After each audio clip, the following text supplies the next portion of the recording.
You walk into a room, and without saying a word, people turn their heads. They notice something about you. They feel something from you. Even though you haven't spoken a single word, this is not magic. This is presence. Presence is not about being loud or flashy. It's about the energy. You carry the calmness in your breath, the way you hold your space. When you speak later, people may remember your words, but they will always remember how they felt around you. This is the silent power of presence. And if you want to speak with confidence, with impact, with leadership, you have to master presence before you master words. Think about someone you know who has presence. They enter quietly, yet everyone feels them. They don't force attention. They attract that there's weight in their silence, certainty in their stillness. When they speak, their words land. When they pause, the room listens. When they walk away, people want to hear more. This is not because of what they said. It's because of how they made others feel. It's because of presence. Presence starts with awareness. If you want to own a room, you must first own your inner space. Ask yourself, what do I bring into this room? Am I calm? Or am I rushing? Am I breathing fully? Or am I shallow and tight? Am I grounded? Or am I anxious to truth? Is people feel you before they hear you? They sense your energy before they process your message. So if you bring nervous energy, people feel it. If you bring confidence, people lean in. You cannot fake presence. You can only practice it. Presence comes from a deep internal alignment. Your body, your breath, your voice, and your intention must all speak the same language. That language is presence. To develop presence, slow down, become still inside, pause for just 1 second, and feel your feet on the ground, feel the air in your lungs, feel the room around you. When you speak from this place, your words carry more weight, your voice resonates deeper, your message lands stronger. Imagine yourself walking into a meeting or onto a stage or into a conversation. What are you broadcasting? Without speaking, are you rushing your words? Are you fidgeting? Are you hiding behind fillers? Or mumbling, are you apologizing for your existence without even realizing it? If so, stop, pause, inhale deeply, and remember that you belong. You don't need permission to speak. You don't need to prove anything to anyone. You simply need to be here. Fully and truly here. This is what people call being grounded, and it is the first building block of presence. Presence is about owning your moment without needing validation from the outside world. It is about knowing that your voice, your message, your truth has value, whether it is met with applause or silence. Presence does not chase attention, it allows attention to come naturally, because people are drawn to realness, to calmness, to clarity.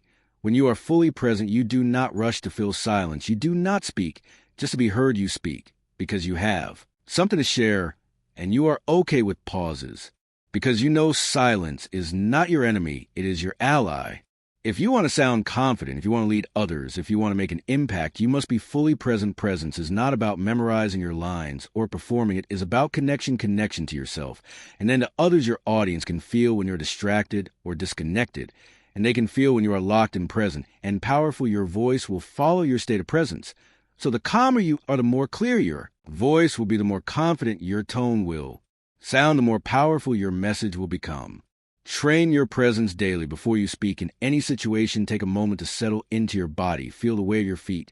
Soften your shoulders. Breathe into your belly, not your chest. Look around the room. Notice the people in front of you. Bring your attention to this exact moment. Let go of what just happened. Let go of what might happen next. Just be here, because here is where your power lives. Here is where your voice becomes real. Do not mistake volume for presence. You can speak quietly and still hold deep presence. You can pause and still command a room. You can speak slowly and still be taken seriously. Presence is not about performing. It is about showing up as your whole self with no masks and no need to impress. It is about authenticity and focus. When you are truly present, your message cuts through the noise. Even if your voice is soft, people will lean in to hear you, because your energy speaks louder than your words ever could. Many people try to sound confident, but they don't feel confident inside, so their voice betrays them. Their words fall flat. Their energy feels off. Presence fixes this, because it aligns your inner world with your outer expression. It creates harmony between how you feel and how you speak, and that makes you magnetic. People trust speakers who are congruent, who feel calm and speak with clarity, who are grounded and express themselves with simplicity. Presence allows you to do this not with effort, but with ease. Think of presence as your invisible first impression. Before people understand what you are saying, they feel who you are. So your best strategy for becoming a powerful speaker is not more words. It is deeper presence. Become aware of your body, become aware of your breath, become aware of your energy, and then speak from that space. And you will notice something powerful happening. People will listen more closely. Your voice will carry more weight. Your message will stay with them longer. Presence also protects you from anxiety. When you're focused on the past or worried about the future, you lose your grounding. But when you're fully present, you have no fear. You are not living your thoughts, you're not doubting or comparing, you are simply here. And here you are strong here, you are clear here, you are ready to speak and be heard.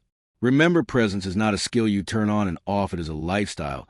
It is how you carry yourself in every moment, not just when you're speaking, not just when you're on camera or on stage, but when you're walking, when you're listening, when you're simply being. In the world, the more present you become, the more people will feel you without you needing to force anything. And that is the silent power of presence. So from this moment forward, before you focus on saying the right thing, before you worry about your voice or your words, ask yourself, am I here? Am I grounded? Am I present? Because when the answer is yes, everything else follows your tone, your posture, your eye contact, your clarity. They all emerge from presence. They all begin with being here. And when you are here, fully here, you don't just speak with confidence, you radiate it without needing to say. Chapter 2, the title is Confidence versus Arrogance. Know the line. And this line matters more than most people think. Because while confidence invites people and arrogance pushes people away, and yet both can sound bold, both can sound strong, but their energy is completely different. Confidence is quiet, it is grounded, it is steady. Arrogance is loud, it is shaky, it is insecure, pretending to be certain. The truth is many people who come across as arrogant are simply scared. They mask their fear with fake certainty. They speak louder, they speak faster, they speak without listening, because deep down they're afraid of not being heard, not being respected, not being seen. Confidence, on the other hand, needs no mask. It comes from knowing your worth without needing to announce it every minute. When you're truly confident, you don't need to win every conversation. You don't need to speak over others. You don't need to dominate the room. Instead, you share the space. You uplift others. You speak when you have something meaningful to say, and you stay silent when you don't, because your value is not tied to constant noise. Many people worry that if they sound too sure of themselves, they will come across as arrogant. But that is only true if the energy behind your words is one of ego, not purpose. So let's break it down. Confidence comes from self-trust. Arrogance comes from self-doubt. Confidence comes from inner security. Arrogance comes from insecurity masked as boldness. Confidence speaks to connect. Arrogance speaks to impress. Confidence listens. Arrogance interrupts. Confidence owns mistakes. Arrogance blames others. Confidence says, I know I still have more to learn. Arrogance says, I know it all already. Confidence invites dialogue. Arrogance shuts it down. So the next time you speak, ask yourself, where are these words coming from? Am I trying to share, or am I trying to prove? Am I connected to the people in front of me, or am I performing for approval? Am I grounded in truth, or am I trying to dominate the moment? The answers will reveal whether you are speaking from confidence or arrogance. People often confuse the two because both can sound firm, both can look like leadership, but the feeling they leave behind is very different. Confidence leaves people feeling respected, seen, inspired. Arrogance leaves people feeling small, dismissed, or drained. And it's not just about tone, it's about intention. Confidence is about service. Arrogance is about self. When you speak to serve others, when your message is meant to elevate, not just impress, you naturally become more confident and more magnetic. You stop trying to be liked and start trying to be useful. And ironically, when you do that, people like you more, they trust you more. Because you are not forcing them to, you are not trying to dominate their attention. You are offering something real, something grounded, something human. Confidence also knows its limits. It does not try to pretend it knows everything. A confident speaker can say, I don't know, with ease, and still command respect. Because people respect honesty, they respect clarity. They respect humility. That does not shrink, and arrogance cannot do this. Arrogance cannot say, I was wrong. Arrogance cannot say, I need help. Arrogance fears being exposed, while confidence has nothing to hide. When you understand this, you begin to develop true presence, the kind that makes people lean and not pull away, the kind that makes your voice feel like a safe place, not a performance. Another important difference: confidence is about calm control. Arrogance is about control. Without calm, confidence allows space for others. Arrogance takes up all the space. Confidence encourages others to speak up. Arrogance silences them. Confidence says we. Arrogance says me. Confidence can lead without shouting. Arrogance shouts without leading. Confidence can inspire without needing applause. Arrogance only feels alive when it is being praised. So if you want to sound more confident, you have to let go of the need to impress and instead step into the mindset of impact. How can my words help? How can my voice serve? How can my message lift someone, even just a little? When you think like that, your energy shifts, your tone softens. Even as your strength increases, people can feel that, and they trust it. Confidence is not found in louder voices. It is found in quieter hearts that speak with clarity. Confidence is not about standing above others. It is about standing fully in yourself without needing to be more or less than you are. And here is a secret: confident people often don't even think about sounding confident because they are too busy being present, being useful, being connected. They do not chase a label. They live in alignment, and that alignment is felt by everyone in the room. When you are confident, you do not fear disagreement. You welcome it because you know it does not take away from your value. You are not threatened by other voices. You are enriched by them. You can hold space for difference without collapsing or reacting. You do not need to be the smartest or the loudest or the most dominant. You just need to be true to your voice, true to your values, and true to the moment. And when you do that, your voice becomes a magnet for attention, not because it demands it, but because it deserves it. Many people ask, how can I sound confident in front of others? The answer is simple: speak, less to prove, more to connect. Speak from clarity, not performance. Speak from purpose, not ego. And always remember, confidence does not need to be loud. It just needs to be real. Practice this the next time you speak. Pause first. Ask yourself, what do I want to give here? Not what do I want to get. Ask, what is the value I can add? Not what is the approval I can gain. Take a deep breath. Stand tall. Ground your feet. Relax your shoulders and speak like someone who does not need to impress anyone. Because when you stop trying to sound confident, you start becoming it. And when you become it, you don't have to say much for others to feel it. So the next time you feel that nervous urge to prove something, stop, breathe, return to presence. Remember the difference. Confidence is secure. Arrogance is defensive. Confidence is rooted. Arrogance is reactive. Confidence builds others. Arrogance builds only itself, and in the end it falls. But confidence stands strong because it was never pretending. It was always real. And real confidence is not about being better than others. It is about being fully you without apology and without the need to hide. And when you speak from that place, your voice becomes a force, not because it overpowers, but because it uplifts, not because it dominates, but because it connects. And that is the power of true confidence, the kind that never needs to shout to be heard. ChatGPT said, Chapter 3, what your voice says before your words. Do your voice is your identity. Before anyone sees you, before anyone truly hears your message, they hear your tone, your pitch, your rhythm, your energy, your breath, your pace, your presence. All of these shape your voice, and your voice shapes the way the world experiences you. The way you speak tells people how you feel about yourself, how you feel about them, and how they should feel about you. Your voice carries more than just words. It carries confidence, or fear, clarity, or confusion, energy, or exhaustion, truth, or performance. So when people hear you, they are not just listening to your words. They are feeling your state. They are sensing your beliefs. They are reading your emotional frequency. Your voice tells a story, and the story starts the moment you open your mouth. Sometimes, even before that, when you walk into a room and say hello, people have already made judgments. They feel your certainty or your hesitation, your confidence or your doubt, and they do it instantly. Your voice has the power to make people lean in or pull away, and most of the time we are not even aware of what our voice is saying behind the words. Think of someone whose voice you love, listening to maybe a speaker, maybe a friend, maybe a leader. Their voice makes you feel calm, focused, inspired, maybe even moved. Now ask yourself, why? What is it about their voice? It is usually not the perfect grammar or the polished vocabulary. It is the tone, the flow, the authenticity, the connection.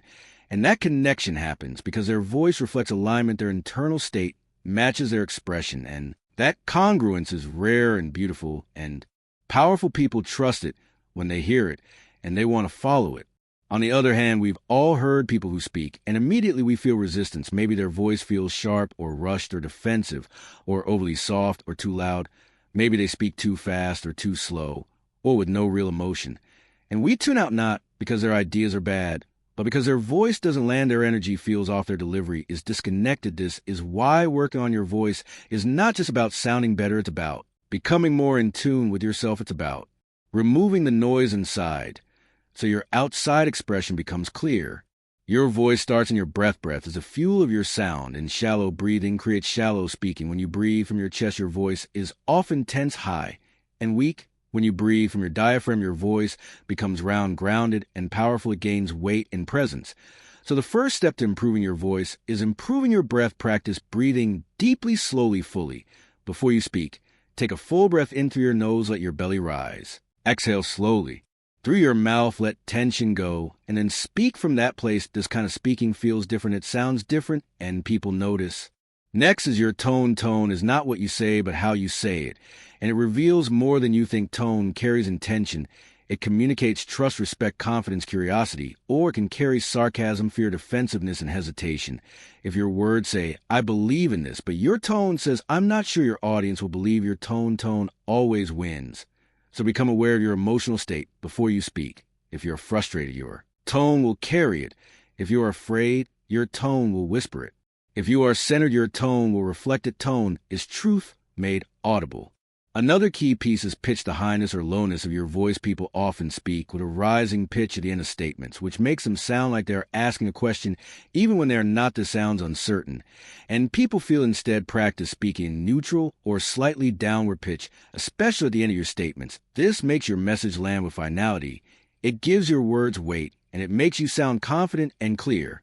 Your pace matters too. Speaking too fast makes people feel anxious. It suggests you don't value your words, or that you are rushing to finish. Speaking too slow can sound hesitant or unprepared. Aim for a natural, steady pace with variation to keep people engaged. Learn to pause. Pausing is powerful. A pause before a point builds anticipation. A pause after a point lets it land. Silence between sentences adds weight. It gives people space to feel what you said, and it gives your voice more gravity. Volume is also important, not just how loud you are, but how intentional you are with loudness. Speaking softly can be powerful. When done with clarity, speaking loudly can energize, but too much volume with no contrast becomes noise. Vary your volume to match your message, and your energy. Speak up. When you want impact, drop low. When you want intimacy, this contrast makes your voice more dynamic and more alive. Your voice should also match your body language, your posture, your gestures, your facial expressions. If your voice is strong, but your posture is slouched, your message becomes unclear. If your voice is calm, but your face looks tense, your audience feels confused. Alignment is key when voice and body and message all match. People trust you more. They feel your presence. They hear your truth. Your vocal identity is like a musical instrument, and you are the musician. You can tune it, you can train it, you can express yourself through it with emotion and clarity and connection. Most people never develop this instrument. They just speak on autopilot. But when you become intentional, your voice becomes a tool of influence, not just a habit of speech. So start practicing. Record yourself. Notice how you sound when you are calm versus rushed, when you are joyful versus nervous, when you are connected versus distracted. And you'll start to notice patterns. Do you speak too fast? Do you lose breath at the end of your sentences? Do you trail off? Do you speak in a monotone? Do you use too many fillers? Or do you vary your tone with meaning and pause with purpose? This awareness is the beginning of mastery. Remember, your voice is not fixed. It is flexible. It evolves with practice and attention. You are not stuck with a weak voice or a hesitant tone. You can train your breath, your tone, your pitch, your rhythm. And over time, you'll sound stronger, clearer, more grounded, and more you. And that is the goal, not to sound like someone else, but to sound more like yourself with nothing in the way. Your voice is not just sound, it is signal. It is energy, it is truth. And when your voice matches your message, when your energy matches your intention, when your breath carries your words like music, people feel you. They hear not just what you say, but who you are. And that is where true connection begins. So before you speak today, pause, breathe, check in with your body, check in with your tone, speak with intention, and let your voice say everything your words alone cannot say, because your voice is not just a carrier of your message, your voice is a message. Chapter for the body never lies. Your body speaks before your mouth does, before a word leaves your lips. Your posture, your expression, your gestures, your movement all speak volumes. They tell the truth even when your words try to hide it. And this is where most communication begins, not with sound, but with presence. Your presence starts in your body, and the way you use your body shapes how people hear you, how they feel around you, and how much they trust you. This is why body language is not a side topic.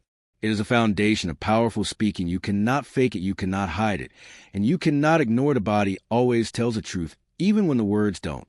Think of a time someone said they were fine, but everything about their body said they were not. The slouched shoulders, the lack of eye contact, the flat tone, the subtle tension in their hands, or face you knew something was off, not because of what they said, but because of how they carried themselves. And the same thing happens when you speak. If your body says, I'm nervous, or I don't believe in this, or I want to disappear, then people will feel that before they hear your message. You might say, I'm confident, but if your shoulders are tight, your feet are shuffling, your hands are fidgeting, and your head is down, your audience will trust your body, not your words. So the first rule of body language is this: the body never lies. And if you want to speak with true power, you must bring your body into alignment with your message. You must train your posture, your movement, your gestures to match the intention behind your words. And you do this not by memorizing poses or forcing robotic gestures, but by becoming more present, more grounded, and more aware of how your body expresses energy. Start with posture. Posture is the architecture of your presence. When you stand tall with your spine, align your chest, open your shoulders relaxed, and your feet planted firmly on the ground, you radiate strength, calmness, and clarity. People feel it immediately. Posture is not just physical, it's emotional. When you stand tall, you feel more stable, more focused, more ready to speak and be heard. And this feeling flows into your voice, your tone becomes deeper, your breath becomes fuller, your confidence becomes visible. Now think about gestures. Gestures are the punctuation of your message. They add rhythm, emotion, emphasis. When used with purpose, they make your speech more dynamic, more memorable, more alive. But when gestures are random or repetitive, they distract or confuse the audience. Effective gestures are natural. They come from your message. They come from your energy. If you're talking about something big, spread your hands. If you're explaining steps, show numbers with your fingers. If you're telling a story, let your body animate the moment. Your gestures should support your message, not overpower it. Keep them open, fluid, intentional. Eye contact is another powerful tool. Your eyes are your connection to your audience. When you look people in the eye, you create trust. You say, I see you, I'm with you, I'm not hiding. And that creates a sense of intimacy. Even in large rooms, avoid scanning the ceiling or staring at the floor or shifting your eyes nervously around the space. These habits break connection and signal discomfort. Instead, hold eye contact with warm skin. The room slowly, one person at a time. Don't just speak to a crowd. Speak to individuals inside the crowd and let them feel seen. Facial expressions matter too. Your face is a mirror of your emotions. When you speak with passion, let your eyes and mouth express that passion. When you share something serious, let your expression reflect the weight of it. When you smile, do it with your whole face, not just your mouth. People read your face more than you realize. And if your face says, I don't care, or I'm bored, or I'm afraid, your words will lose impact. Even if they're perfect, remember your face speaks before your mouth does. Movement is also key. Your movement across a stage or in a room should feel purposeful, not random. Pacing back and forth like a tiger in a cage makes people anxious. Standing frozen like a statue makes you look stiff. Instead, move. When you transition between ideas, step forward. When you want to emphasize something powerful, pause in place. When you deliver a key line, move to the left or right to show contrast or progression. Your movement should be an extension of your message, always reflecting the rhythm of your thoughts. Your hands, your feet, your face, your posture, your eyes, they are not separate from your voice. They are your voice. Your whole body is your instrument. And when it plays in tune, your message sings. But when your body and your words are out of sync, the audience feels confused or disconnected. So train your body to support, not sabotage your voice. Breathing is also part of body language because breath fuels presence. Shallow breathing makes your body tense. Deep breathing makes it relax. So take full breaths before and during speaking. Feel the ground beneath your feet. Let your breath move from your belly up and out and speak from that place. It will center you, calm you, and give your body the confidence it needs to express fully. Many speakers worry about looking nervous or awkward, but the real problem is not the nerves, it's the resistance to those nerves trying to hide tension. Creates more tension.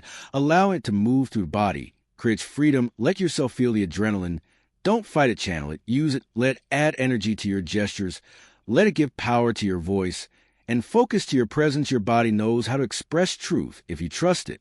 Practice in front of a mirror or record yourself speaking. Watch your gestures, your expressions, your posture. Ask yourself, does this body match this message? Do I look the way I want to sound? If not, just breathe. Open your chest, relax your shoulders, raise your head.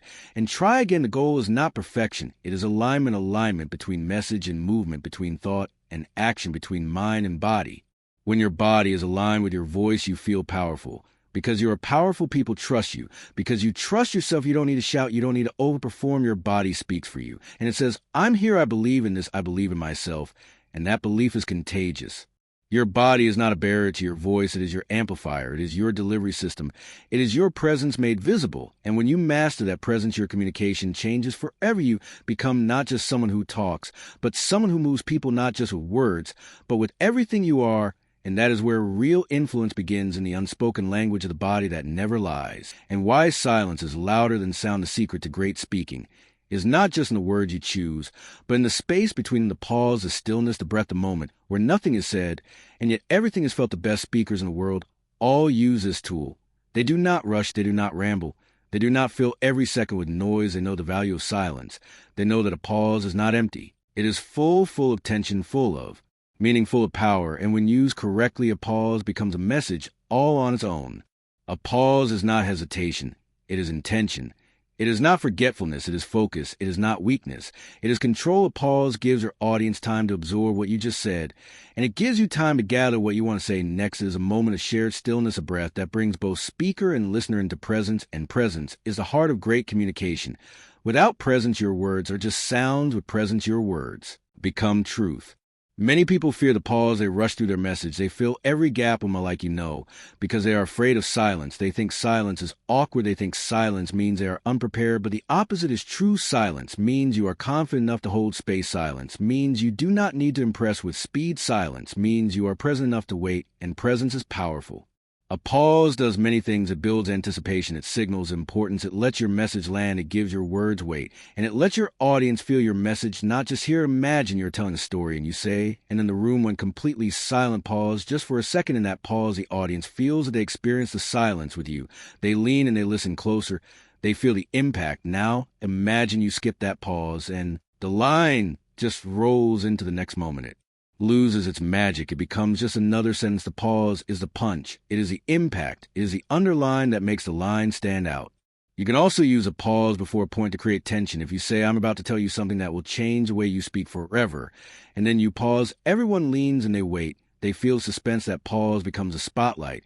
And whatever you say next feels more important because of the silence that came before it. You can use a pause after a point to let it settle. If you say your voice is not just sound, it is your identity, and then you pause, your audience gets a moment to reflect, to feel, to take in what you just said, and that moment makes your message stick. A pause is also a great tool to reset. If you lose your place, if you feel overwhelmed, if you get distracted, just pause, breathe, stand still, and come back to the moment. Your audience will not judge the silence. If it is intentional, they will feel your calm, they will mirror your energy, and they will respect your control. Because most people cannot do it. Most people fill the space with noise, with chatter, with nervous energy. But when you pause with purpose, you stand out, you rise above the noise, you become magnetic.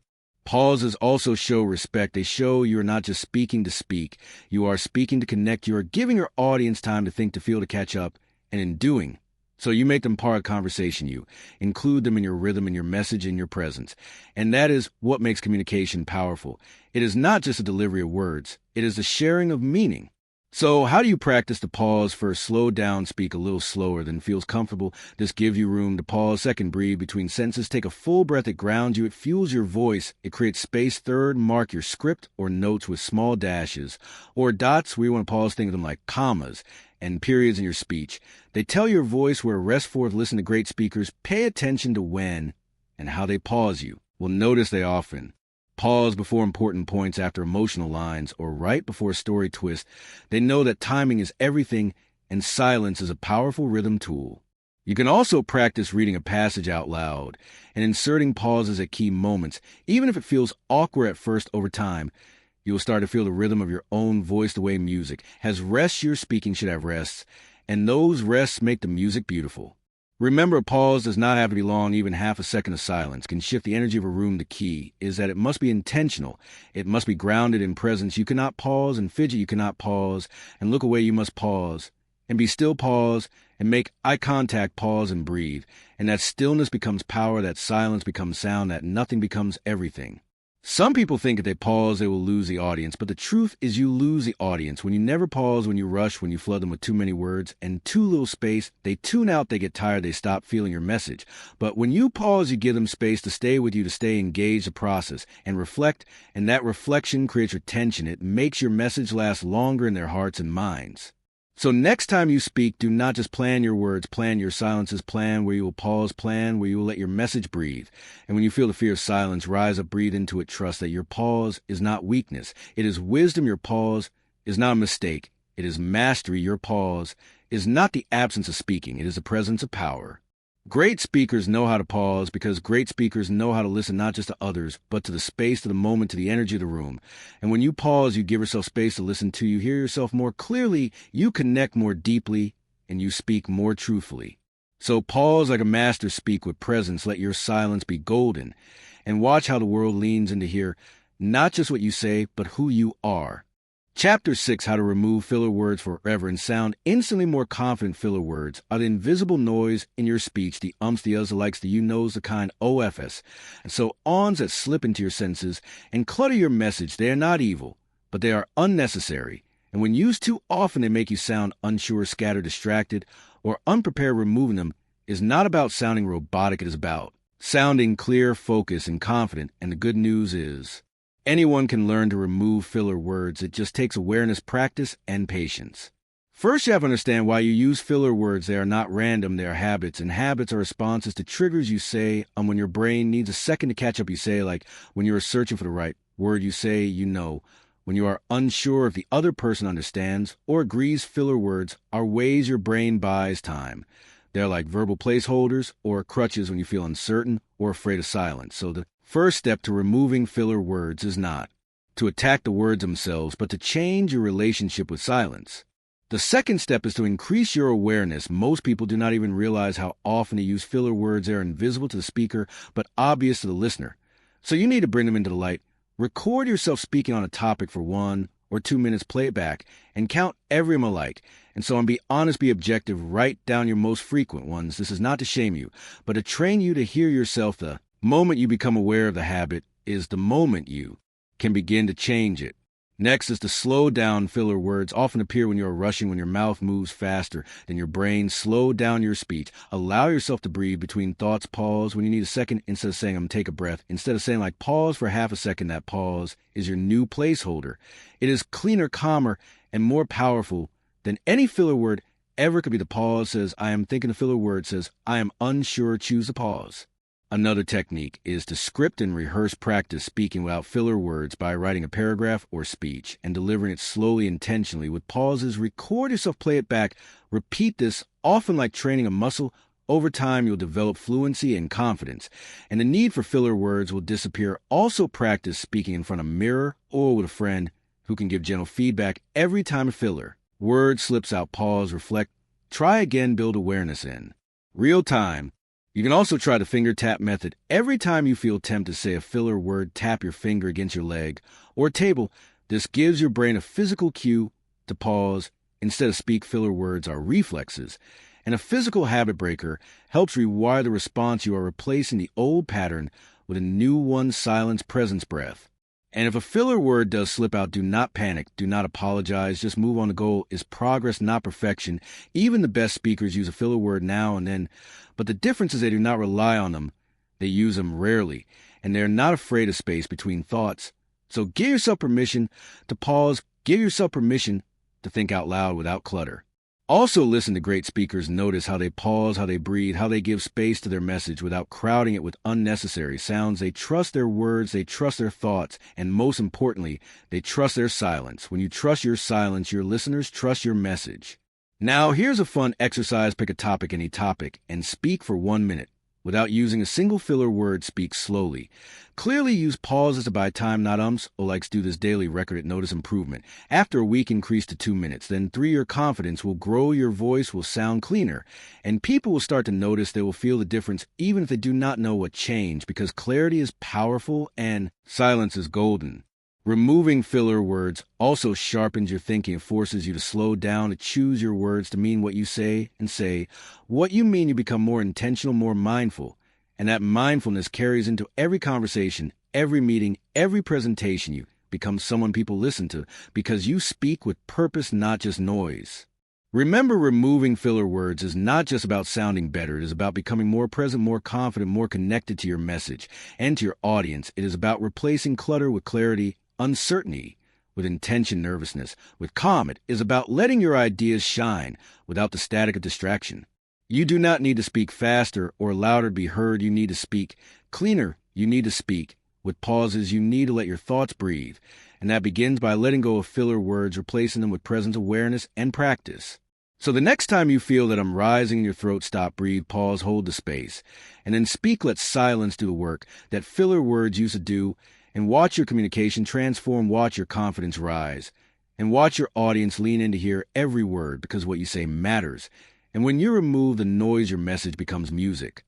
ChatGPT said, Chapter 7, the secret voice techniques that make people listen without realizing why. Your voice is more than just sound. It is a carrier of energy, emotion, intention, and confidence. People do not just hear your words, they feel your tone. They sense your rhythm, they respond to your vocal presence. Even before they understand your message, your voice is a powerful tool. And when used with awareness, it can draw people and hold their attention and leave a lasting impression. The secret is not in having a deep voice or a perfect accent. It is in how you use the voice you already have. The first technique is vocal variety. This means changing your pitch, your pace, your volume, and your tone. To keep your speech alive, flat voices lose attention, but varied voices hold it. If you speak in the same tone from beginning to end, your audience will tune out no matter how good your content is. But if your voice rises and falls, speeds up and slows down, gets louder and softer in rhythm with your message, people will stay engaged without even realizing. Why variety is the music of speech, and music moves people more than monotony ever can. Pitch is the highness or lowness of your voice. When you raise your pitch slightly during questions or moments of excitement, you create energy. When you lower your pitch in serious moments, you create weight, and grounding using both creates balance and keeps your voice interesting, not robotic, not sing-song, but expressive and alive. Pace is how fast or slow you speak. Fast speech creates urgency, energy, movement. But if you stay too fast for too long, you lose clarity and overwhelm your listener. Slow speech creates gravity, presence, emphasis. But if you are too slow, you might sound unsure or boring. The magic happens when you know when to shift, when to slow down for a powerful point, when to speed up during an exciting story. Your pace should follow the emotion of your message. Just like music has tempo, your speech needs flow. Volume is another layer. Louder does not always mean better, but controlled volume changes, add life. If you speak louder for emphasis, you show power. If you lower your voice for a key moment, people lean, and they focus more. It feels personal, intimate. Strategic volume control is not about shouting. It is about shaping sound to guide attention. Use it like a highlighter, loud for energy, soft for sincerity. Tone is emotion in your voice. You can say the same words with a warm tone, a curious tone, a commanding tone, or a playful tone, and each one will feel completely different. People respond to tone more than they respond to content, because tone reveals your state, your belief, your feeling. If you say, "I'm excited," in a flat tone, no one believes you, but say it with joy in your voice, and they feel it. Speak from real emotion, not forced expression. If your message is honest, let that honesty fill your tone. Now, let's talk about resonance. This is the richness and depth of your voice. It comes from speaking with a relaxed throat and using your breath fully. Most people speak from their throat, but powerful voices come from the chest, the body, the breath. Imagine your voice dropping down into your chest, resonating like a cello, not squeaking like a flute. Take deep breaths from your belly, not your chest. Let the air support your voice from the inside out. This makes you sound more confident, calm, and grounded. Another important tool is articulation. How clearly you pronounce your words. Clarity creates credibility. If you mumble or blur your words, your message gets lost, and people subconsciously trust you less. Speak clearly, not stiffly. Open your mouth, move your lips. Finish your words. Do not swallow the ends of your sentences or trail off, especially when making a strong point. Finish with firmness. It tells your audience you mean what you say. Breathing is your vocal fuel. Poor breathing leads to a weak, shaky, or tight voice. Good breathing creates a full, steady, flexible voice. Breathe through your nose. Let the air fill your belly, not just your chest, and speak on the exhale. Calmly, confidently. Do not rush your breath. Learn to pause and breathe. While speaking, this not only powers your voice, but calms your nerves and gives your brain a moment to catch up. Your breath is your anchor in every conversation. Practice reading aloud with all these techniques. Record yourself and listen for monotone areas, for rushed parts, for unclear words. Then read again with variation, slower pace, clear enunciation, and feeling in your tone. It may feel exaggerated at first, but in public speaking, what feels big to you often looks natural to others. The goal is not to perform. It is to connect, to let your voice reflect your message and your presence. Also, listen to speakers you admire, not just what they say, but how they say it. Listen for their pitch changes, their pauses, their volume shifts, their articulation, and resonance. Imitate them. Practice like a musician would learn a song, then make it your own. Eventually, your voice becomes your instrument, your sound becomes your signature. One more tool is intentional silence. We covered this before, but it is worth repeating. Because the voice is not just about sound, it is about space. To pause before a powerful line, the silence. After a question, the stillness. Between thoughts, these are all parts of vocal mastery. Let your voice breathe, let your message land, and let silence speak louder than words. Your voice is not fixed, it is flexible. It can be trained, shaped, and strengthened like any other skill. Do not say, "I just have a weak voice," or "I do not sound good." Train it, warm it up, play with it, develop it. Find the parts you love, and expand them. Find the habits that weaken it, and replace them with better ones. Your voice is part of your presence, and presence is how the world experiences you. So speak with color, not gray, with music, not monotone, with feeling, not fear. Use your pitch, your pace, your volume, your tone, your breath, your pauses, your clarity, and your emotion to shape a voice that people remember, not because it's perfect, but because it is real, alive, and fully yours. Chapter 8, How to Speak on the Spot Without Freezing or Fumbling. Impromptu speaking is one of the greatest fears people have. The idea of being asked a question on the spot or put in front of a group without preparation can make your heart race, your mind go blank, and your words stumble. But the truth is, speaking on the spot is not about having all the answers. It is about having tools, having structure, and most of all, having calmness in your body and clarity in your voice. Anyone can learn to speak without freezing, and the way you do it is not by memorizing every possible answer, but by training the way you think and respond in the moment. The first rule of impromptu speaking is to pause, take a breath. Silence is your ally, not your enemy. When someone asks you a question or puts you on the spot, do not rush to speak, do not panic, and blurt something out. Instead, pause, breathe, ground yourself, and give your brain a second to catch up. People respect speakers who think before they speak. A 1-second pause feels much shorter to others than it does to you, and that moment of calm is where you gather your thoughts and choose your path. The second tool is structure. When you are put on the spot, structure becomes your guide. It helps you organize your thoughts and deliver them with clarity. One of the most effective structures is point, reason, example, point, also called the prep method. You start by making your point clearly. Then you explain your reason. Then you give an example. And finally, you repeat your main point. This creates a mini speech out of thin air and makes you sound organized and confident, even when you were not prepared. For example, if someone asks what makes a good leader, you could say, I believe a good leader listens more than they speak. That is your point. Then you give your reason, because listening shows respect and helps you understand your team better than your example. I once worked with a manager who always asked for feedback, and it made us feel valued and motivated. And then your point again. So I think great leadership starts with listening. This simple pattern can help you answer almost any question clearly. Another useful structure is the past, present, future method, especially good for introductions or storytelling. Start with where something started, then where is now, then where is going. For example, if asked about your experience in the field, you could say, I started working in marketing 5 years ago when I was just learning the ropes. That is the past. Now I focus on digital campaigns and brand strategy. That is the present. And in the future, I hope to lead my own creative team. That is the future. Clean, clear, confident, and no rambling required. You can also use a problem-solution-benefit format when responding to a challenge or sharing an idea. Define the problem, then give your solution, then describe the benefit. This helps your message sound logical and persuasive even when made up on the spot. So if you're asked how to improve meetings, you could say the problem is most meetings are too long and unfocused. That is the problem. I suggest setting a strict agenda and time limit. That is the solution. This keeps everyone engaged and saves time. That is the benefit, simple and effective.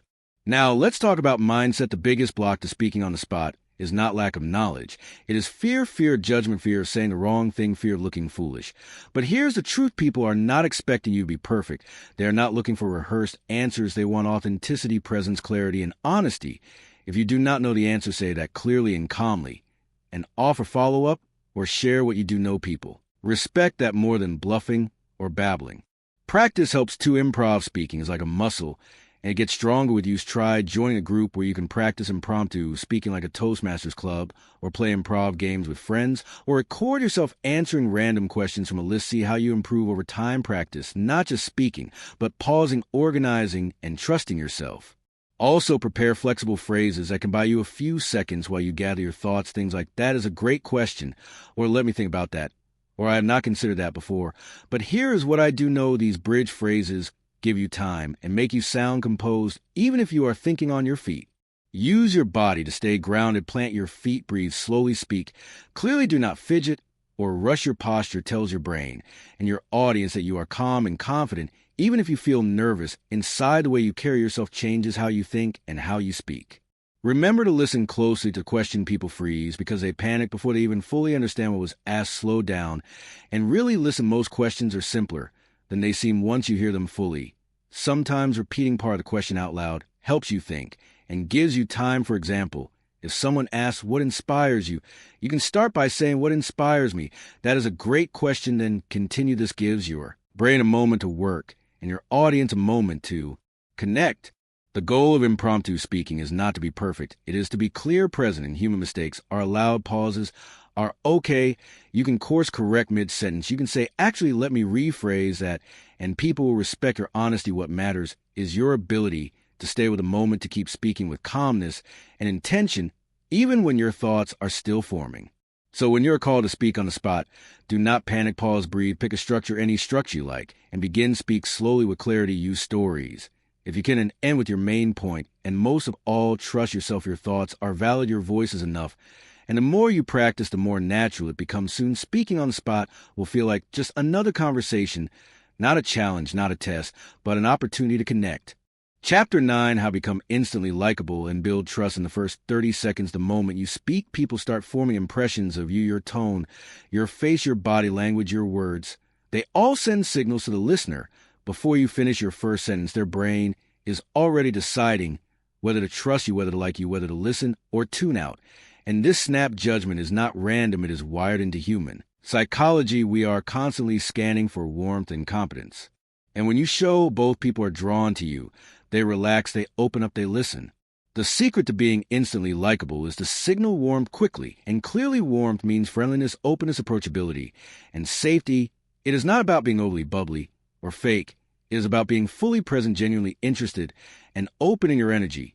When you greet someone with a relaxed smile and say their name, or offer a friendly nod, you're already creating warmth. Eye contact is a huge part of this, not staring, but connecting, letting your eyes say, I see you, I'm here with you, not just talking at you, but talking to you. Your tone of voice also sends powerful signals. A warm tone is calm, clear, and relaxed, not rushed, not sharp, not robotic. Say hello in a way that shows you're happy to be here, that shows this moment matters to you. If your voice sounds tense or flat, people feel it. Even if they don't know why, speak like you're talking to a friend, someone you genuinely enjoy being around, and others will respond in kind. Your body language adds a message. Keep your posture open, shoulders relaxed, hands visible. Avoid crossing your arms or looking away too much. These are closed signals, open signals. Say, I'm safe, I'm confident, I'm glad to be here, nodding slightly when someone speaks. Also shows you're listening, mirroring their gestures. Subtly shows connection. People trust those who they feel are similar to them. And mirroring is a silent way of saying we're on the same wavelength. Another key to likability is showing interest. Ask questions early on and actually listen to the answer, not just nodding, but responding with curiosity. And follow-up, people love to talk about themselves, and they love even more when someone really listens.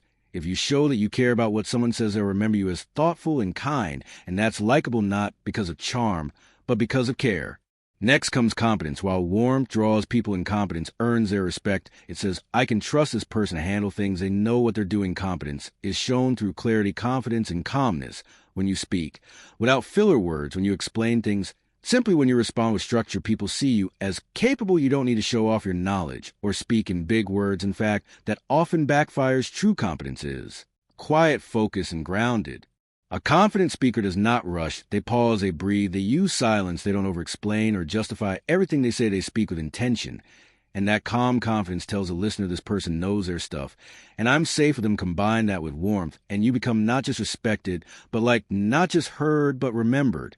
Authenticity is a bridge between warmth and competence. You don't need to fake anything. You don't need to pretend to be someone else. Speak like yourself, but the best version of yourself to you, that's grounded, present, kind, clear, and open. Authenticity builds trust faster than any technique ever will. People can tell when you're being real, even if your words aren't perfect. Being real is better than being polished, because connection beats performance every time. Another small but powerful tool is using names. When you use someone's name early in a conversation, it creates instant connection. People like the sound of their name, and it shows you see them as an individual, not just part of a crowd. Say their name once or twice naturally, and you'll feel the shift. As a small detail, but details matter, especially in the first impression. Smiling genuinely also plays a big role in likability. Not a fake smile, not a forced one, but a smile that comes from being happy to engage, happy to share, happy to listen. A real smile relaxes people. It tells them you're safe to be around. It tells them you're confident in your space and happy to include them in it, and that makes people want to stay and listen. Shared stories also build connection fast. If you can include a short personal story, a moment of humor or vulnerability in the first minute, you build a bridge. Stories humanize you. They show your values. They invite the listener into your world. And when people feel like they know you, they're more likely to trust you and like you, because familiarity breeds comfort. Finally, end your first impression strong, whether it's the opening to a speech or the start of a conversation. End that first 30 seconds with something clear and confident, a statement of your purpose, a simple expression of gratitude, a question that invites dialogue. End in a way that signals, I'm glad to be here, I value your time, I have something worth sharing, and you're going to enjoy this. So remember, the first 30 seconds are not about perfection. They're about presence. Show warmth through your eyes, your tone, your posture, your curiosity. Show competence through your clarity, your calmness, your simplicity. And show authenticity by being real, being grounded, and being kind. The more you practice these small things, the more natural they become. And soon every room you walk into will be met with trust, respect, and connection, not because you perform, but because you were present. Chapter 10, How to Use Pause as a Control Room and Leave a Lasting Impact. Most people are afraid of silence. They rush to fill every gap in conversation, every space in their speech with more words, more sound, more noise. But what the greatest communicators know is that silence is not empty. It is powerful. Silence is a tool, and when used with purpose, it makes your words stand out, your presence grow, and your message echo long after you've stopped. Speaking to pause is the secret control and the mark of confidence. Think about the most powerful speeches in history. They are not remembered for how fast they were spoken. They are remembered for how they made people feel. And often that feeling came in the silence between the words. It came in the space where meaning had time to land, where emotion had time to grow, and where the listener had time to process. When you pause, the room leans and they wait for what comes next. You're no longer chasing their attention. You are holding it. A pause before you speak signals control. It says, I am not rushing. I am grounded. I am confident enough to wait. And when you finally speak, your voice carries more weight. A pause after a question creates tension. It gives the listener a moment to think. It tells them their answer matters. A pause after a strong statement allows it to sink in. It gives the audience space to feel the impact and reflect on what you just said. And in that silence, your words become more than sound. They become experience. Using pauses requires trust in yourself, that you do not need to fill every second. Trust in your audience, that they will stay with you. Trust in the message, that it has enough weight to breathe. Let us break down the types of pauses and how to use them with purpose. The first is the opening pause. When you step up to speak, do not start talking immediately. Take a breath, plant your feet, look at the audience, and let a moment pass. This tells everyone you are ready. It resets the energy and draws attention to you without saying a word. Then there's a transition pause. When you move from one idea to the next, give a breath, a beat. This helps your audience follow your flow and give structure to your message. It also keeps you from rambling and makes your speech feel more composed. Next is a dramatic pause. This is the most powerful kind. It comes after a powerful idea or an emotional line. You say something important, then you stop, you wait, and you let the silence amplify what you just said. The longer the pause, the stronger the effect. Do not be afraid of full 2 or 3 seconds of silence. It may feel long to you, but to the audience it feels like gravity, and in that gravity your message sinks in deeper. There's also the reflective pause used when asking a deep or thoughtful question. Give your audience space to reflect. Do not rush to fill the silence with more talking. If you ask, what does success mean to you? Then pause and let the question land. They will start thinking, and when people think, they engage, and when they engage, they remember. There's also the composure pause. This one is for you when you lose your train of thought or get nervous or stumble. Do not panic. Pause, breathe, regroup. And continue. A pause is more graceful than filler words like or like or. Silence can mask uncertainty and give the illusion of calmness. Even when you are collecting your thoughts in real time, when you get good at pausing, you no longer need to fear going blank because you know how to stay still and centered until the next word comes. Practice pauses in your everyday speech. When telling a story, take your time, build suspense, pause before the punchline. When making a point, let the silence do half the work. When you feel the urge to rush, slow down and breathe. When someone interrupts you, pause. Instead of speaking, owe them your silence becomes presence, and presence is power. You do not need to speak more to have more impact. You need to speak better, and that means letting your words breathe. Pauses also create rhythm. Speech without pauses is like music without rest. It is noise without melody. But with pauses, your voice has tempo, your message has shape, and your delivery becomes something people feel. Not just here. Listen to great speakers like Barack Obama or Oprah Winfrey or Martin Luther King Jr. They do not rush. They use silence. As a sculptor uses space to give form to their words, they speak like music with rhythm and rests, and that rhythm is what captures the heart. As you practice using pauses, do not overthink them. Let them come naturally from your breath, from your body, from the emotional weight of what you are saying. The more comfortable you get with silence, the more powerful your speech becomes. You stop chasing your audience and start leading them not just with your voice, but with your presence. So next time you speak, whether to a room or a friend, remember this: the words you say are only half the message. The silence between them is the other half. Use that silence, use that pause, hold it, let it settle. And then speak and watch how the room changes, how the energy shifts, how your voice suddenly carries more gravity, more presence, more power. Because you're no longer afraid of silence, you are using it as your ally, as your signal of strength, as your final punctuation. Chapter 11, How to Tell Stories That Make People Feel, Think, and Remember. Storytelling is one of the most powerful tools you have as a communicator. When done right, a story can teach a lesson, spark emotion, change minds, and connect people in a way no list of facts ever can. People forget data. They forget points, but they remember a good story. They remember how it made them feel. They remember the images, the moments, the people involved. And they remember the person who told it with heart and clarity and purpose. You do not need to be a natural storyteller. You need a simple framework and a little intention. Great stories are not about dramatic events. They are about truth revealed through small moments and honest emotion. The first thing to know is that a good story always starts with a hook. That first sentence needs to grab attention and pull the listener. And you can start with a question, with a moment of surprise, or simply with a word picture of where you were and what you felt. For example, I still remember the sound of my shoes hitting the pavement. That morning, it was a day everything changed.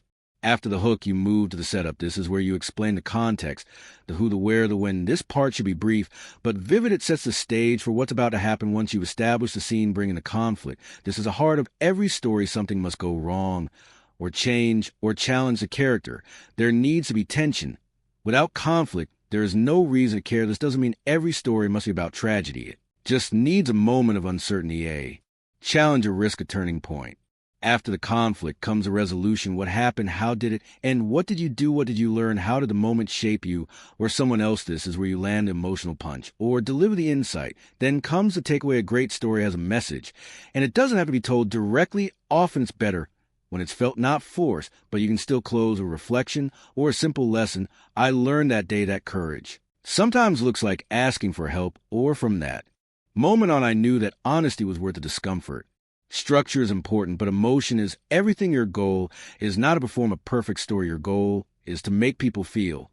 So be honest, be vulnerable, speak from memory, not script. Describe what you saw, what you heard, what you felt. Use sensory language, the smell of coffee, the sound of rain, the way your hands shook. Little details bring the story to life. Don't just say, I was nervous. Say, my heart was pounding so loud I could barely hear the applause coming in through the walls. Show, don't just tell.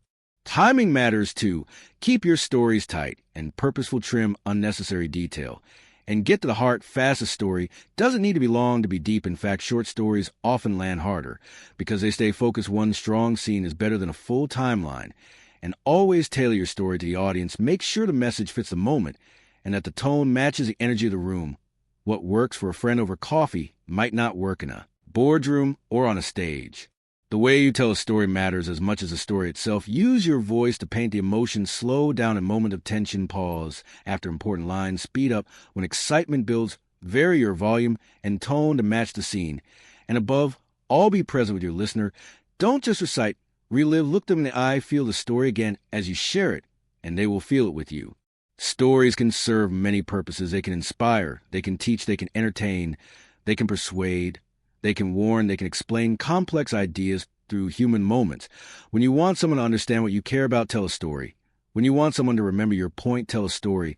When you want to move hearts, and not just minds, tell a story. And when you want to lead with trust, tell a story from your own life. You do not need to climb the mountain or survive a disaster to have good stories. Your everyday life is full of powerful moments that shape who you are. Think about the times you failed and got back up, the times you had to choose between comfort and growth, the times you felt fear, but acted anyway. Those are the moments that connect us. Those are the stories worth telling. Practice collecting and telling your own stories. Write down your top 5 life lessons and think about what stories taught them. Think about the stories you often repeat to friends. They're probably worth shaping and sharing more widely. And remember, not every story has to be serious. Some most effective stories are funny or light or simply curious. Stories are how we build bridges, how we say, I've been there too, or this might help you see something new. So whether you're speaking to one person or 1,000, use stories. Don't just explain, connect.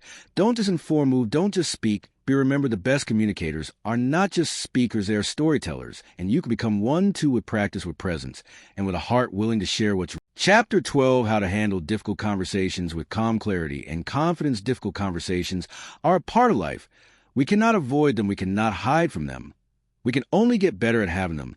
Whether it is confronting someone who crossed a boundary, giving tough feedback, apologizing for a mistake, or standing up for what you believe in these conversations, test your emotional control, your communication skills, and your sense of self. The good news is that you can learn how to navigate them with grace and power. The first step is mindset. Understand that difficult does not mean destructive. It simply means important, emotionally charged, and often uncomfortable. And discomfort is not a signal to run. It is a signal to slow down and get intentional. Tell yourself this conversation is not about winning or being right. It is about understanding, resolving, and growing. When you go in with that mindset, you speak from calm, not from ego, and people can feel that energy even before the first word. Next, prepare, but do not script. Write down your main points, your key emotions, your intention. Why are you having this conversation? What outcome do you hope for?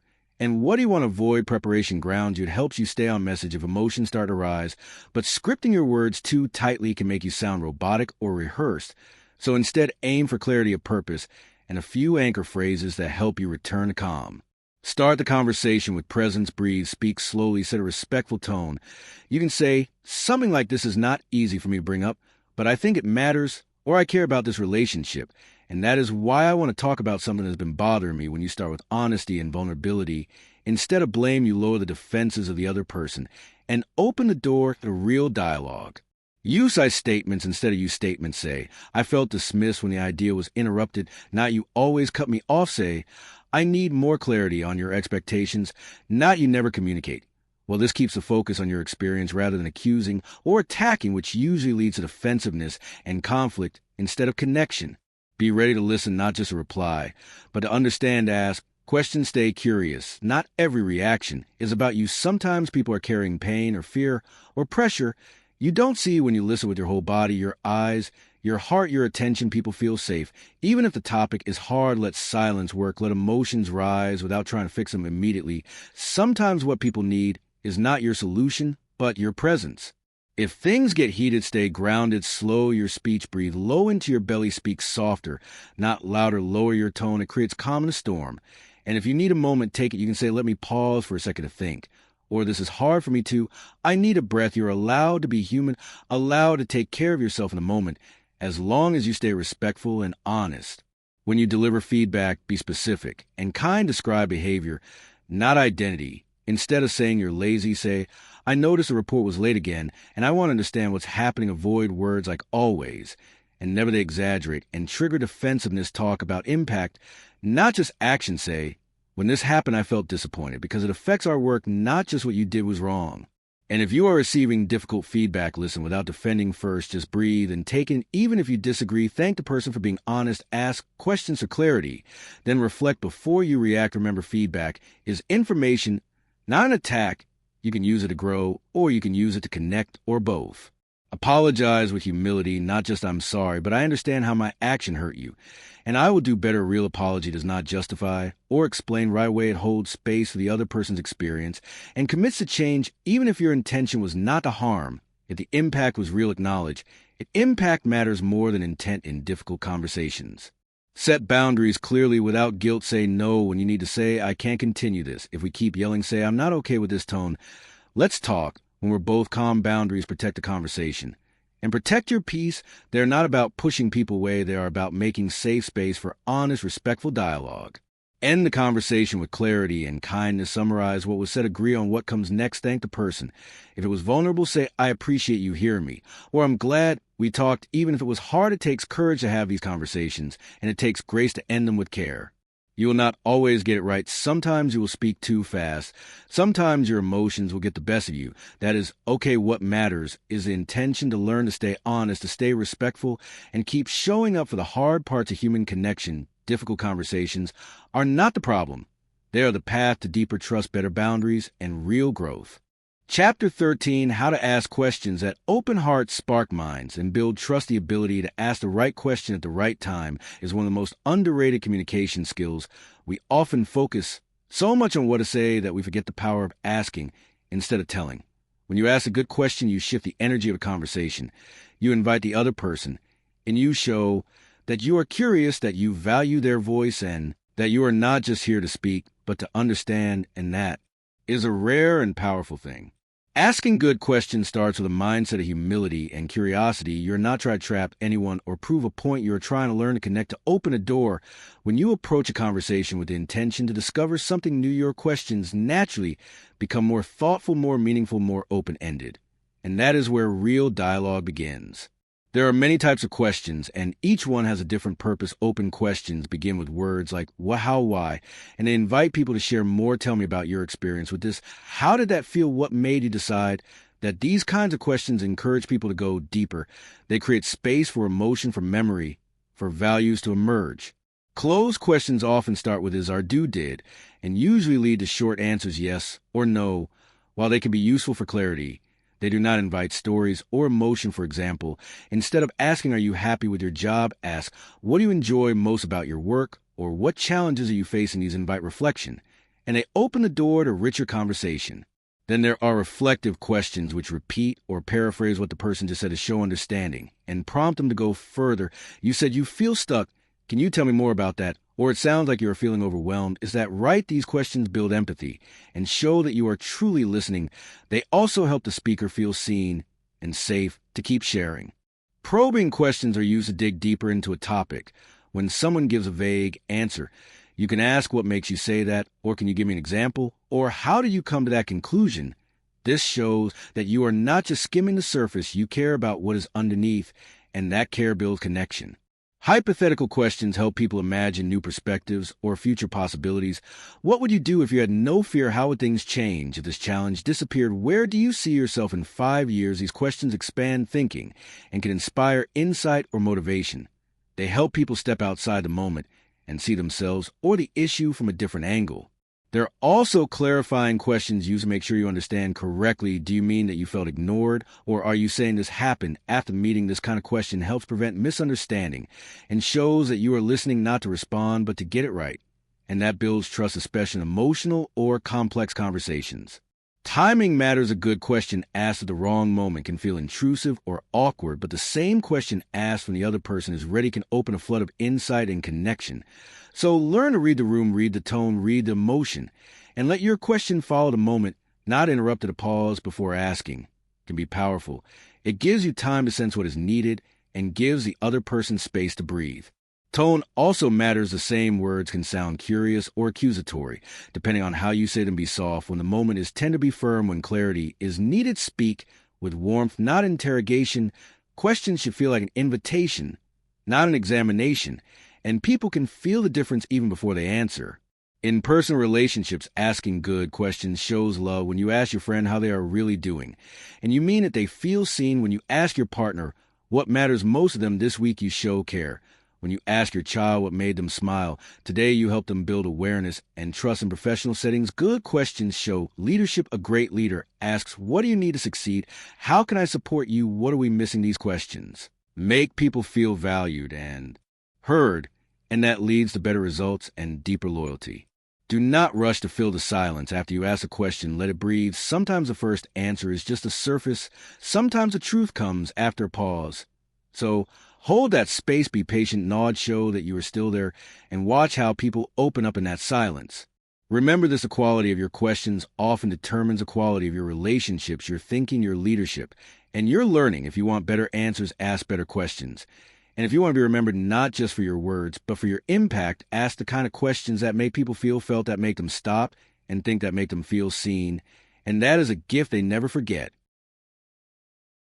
Chapter 14, How to Stay Calm When Pressure Rises and Emotions Take Over. Staying calm is not about pretending you do not feel anything. It is about learning how to stay grounded when everything around you feels like it is spinning fast.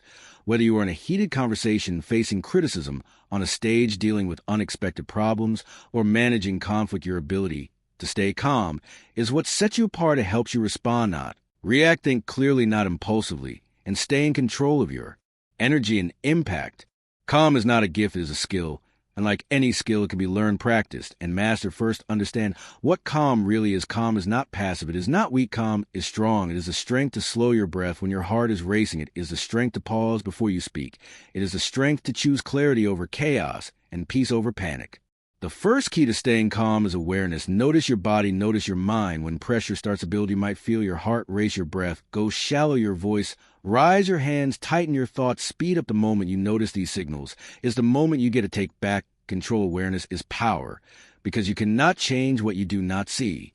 Once you notice the signs of stress, the next step is to breathe deeply and slowly, not just in your chest, but into your belly. Count your breath in for 4, hold for 4, out for 6. Do again, do it slowly.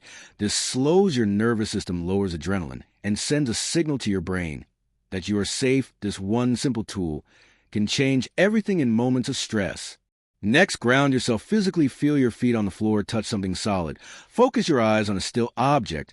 These small physical anchors remind your body and brain that you are present and not in danger. They break the loop of spiraling thought and help you return to the moment, this moment, not the worst-case future, not the painful past, just now. Shift your inner language. Instead of saying, "This is too much, I cannot handle this," try, "I am here, I am breathing, I will respond with clarity." Words shape emotion, and emotion shapes action. When you choose calm words, you help yourself become a calm person. Repeat to yourself, "I am calm, I am capable, I am in control." It is not magic, it is training, and it works. When dealing with people under pressure, stay slow, speak gently, drop your shoulders, and soften your tone. Your calm helps others regulate their own emotions. We mirror each other. So when you lead with grounded energy, people feel safer. Even in conflict, be the person who brings the temperature down, not up, who asks a question instead of throwing blame, who listens instead of interrupting, who reflects before reacting. Learn to pause before you respond. Even a few seconds of silence can save you from saying something you will regret and give you space to think clearly. When someone pushes your buttons, breathe, count to 3, and ask yourself, what outcome do I really want? Do I want to win this moment, or do I want to win the bigger goal? That question will bring you back to purpose, and purpose brings calm. Practice calm in small moments, not just the big ones. Every time you feel frustrated in traffic or waiting in line, use it as training practice. Breathing, grounding, speaking slowly, staying kind. The more you train calm in daily life, the more it becomes your default. In high-stress moments, you do not rise to the occasion. You fall to the level of your training.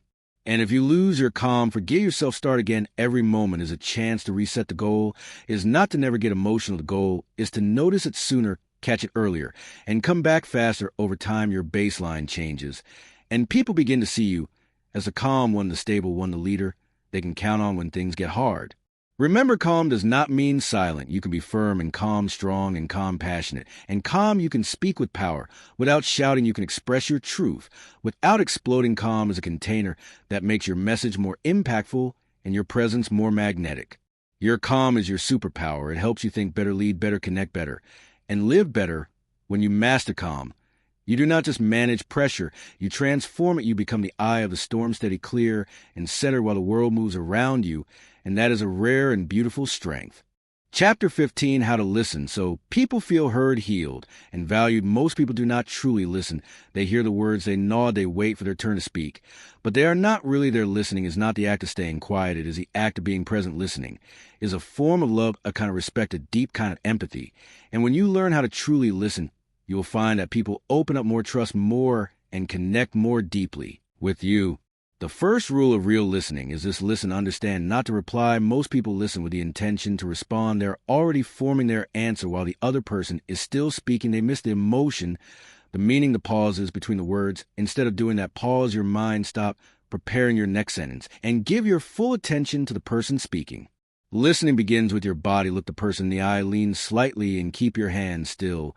And your phone away. Your body language tells them you care or you don't. And people feel that presence or absence in seconds. Your silence must be active, not passive.